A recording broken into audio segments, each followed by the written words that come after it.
Tuan-tuan, makhluk kalau kita buat jahat sekali, 2 kali, kita pun malu muka nak jumpa dia. Itu makhluk. Kerana apa? Keampunannya sempit. Kerana apa? Kebaikannya terhad. Kerana apa? Kemaafannya bukanlah kemaafan yang luas. Dia mungkin maafkan kita hari ini, tapi tidak esok atau lusa. Dia mungkin boleh terima kita hari ini atas kesilapan kita, tapi tidak mungkin akan datang. Tapi muamalah kita dengan Allah berlainan. Kerana Allah Ta'ala rahmatnya luas, keampunannya luas. Bahkan Allah Ta'ala yang mengetahui kita sebagai manusia memang akan buat kesalahan. Dan bila Nabi menyatakan kullu bani Adam khata', setiap anak Adam itu khata'. Tuan-tuan, Nabi tak sebut khata'. Nabi sebut khata', ada sabdu. Apa beza ada sabdu dengan tak ada sabdu? Kalau Nabi sebut kullu bani Adam khata', maknanya setiap anak Adam buat satu kesalahan. Tetapi bila Nabi kata kullu bani Adam khata', dengan sirah mubalaghah menunjukkan bahawa dia akan terus buat dan buat dan buat dan buat. Hari ini dibuat dengan keinginannya. Esok dibuat kerana dorongan kawannya. Lusa dibuat kerana persekitarannya. Tulak dan seterusnya dibuat kerana kepentingan tertentu. Maka Allah Ta'ala tahu itulah manusia.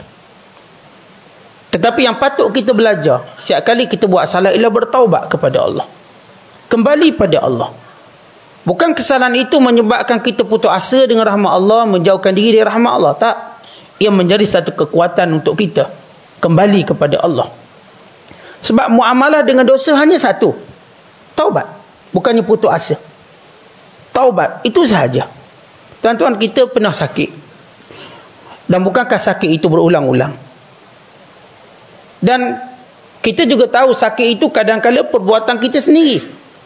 Kita tahu kita gauk, kita pun makan seafood. Kita pun taubat, makan ubat. Lepas baik, kita makan balik. Lepas tu kita taubat. Bukankah itu yang kita buat setiap hari? Dan tidak ada yang mencelanya. Kita mungkin setiap hari sesama, dan kita tahu sebab sesama kita. Kita sakit, kita pergi ke klinik. Kita dapat obat. Kemudian kita sihat. Kemudian kita sakit kembali. Demikian kehidupan kita. Kita mengulangi kesalahan, kesilapan. Untuk menunjukkan yang penting, tuan-tuan, bukan kita nak jadi orang yang tak ada dosa. Tapi kita nak jadi manusia yang tahu apabila jatuh bagaimana nak bangun. Kita bukan nak jadi manusia yang tidak pernah jatuh. Mustahil. Sebab Allah Ta'ala tidak menjanjikan kita maksum. Bahkan Allah Ta'ala menyebut kita manusia buat salah dan silap. Dan Allah menjanjikan keampunan. Untuk apa Tuhan janjikan keampunan? Supaya setiap kali berlaku dosa, jangan putus asa. Ya, kadang-kadang tuan-tuan sekalian, macam saya sebut, kita putus asa dengan dosa kita. Atau mungkin kita putus asa kerana dosa anak-anak kita. Atau mungkin kita putus asa dengan sebab dosa pasangan kita, suami atau isteri. Akhirnya kita menjauhkan diri dari rumah Allah, dari majlis ilmu atau sebagainya. Jangan begitu. Andai kata anak kita berdosa, misalnya. Ada seorang hamba Allah. Misalnya kalau berlaku, anaknya memalukan dia, berzina, keluar anak luar nikah. Kemudian dicampak daripada rumah flat. Riuh orang kata anak siapa? Anak Tok Bilal. Ya, ayah ni tadi. Bila tengok anaknya berzina, kesalahan dosa anaknya, barangkali menjadikan ayahnya putus asa untuk mendekatkan diri dengan Allah. Apatah lagi dia tahu dirinya noja masjid, bila Tok Imam. Macam mana nak kembali mentaati Allah dengan keadaan dosa anak-anaknya? Dia pasti menjauhkan dirinya. Maka kata ulama, jangan begitu. Nabi Allah Nuh AS diuji lebih berat. Anaknya kafir, isterinya kafir. Tapi ini tidak pernah mendiamkan dirinya untuk mengadu pada Allah, mendekatkan diri pada Allah.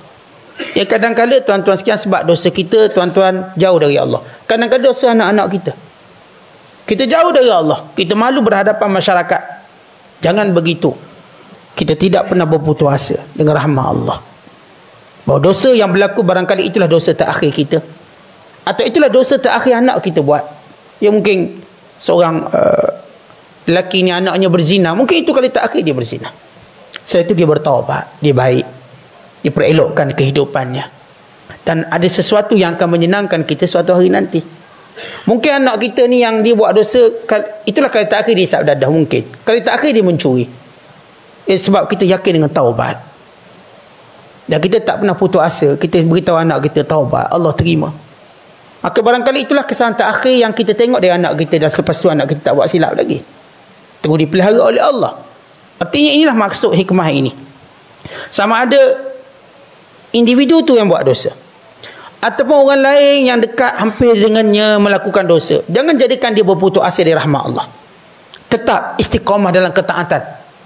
Tetap istiqamah dalam perhambaan. Tetap istiqamah dalam kebaikan.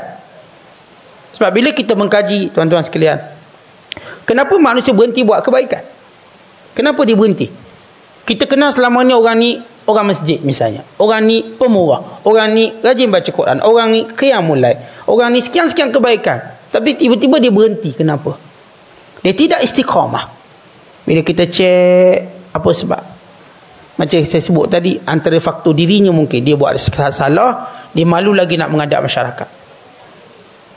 Akhirnya dia menjauhkan diri dari Allah. Atau mungkin sebab anaknya buat salah, maka dia menjauhkan diri pada masyarakat. Maka dia menjauhkan diri dari Allah. Maka semua ini tuan-tuan tidak mungkin berlaku kepada orang beriman yang benar-benar kenal Allah.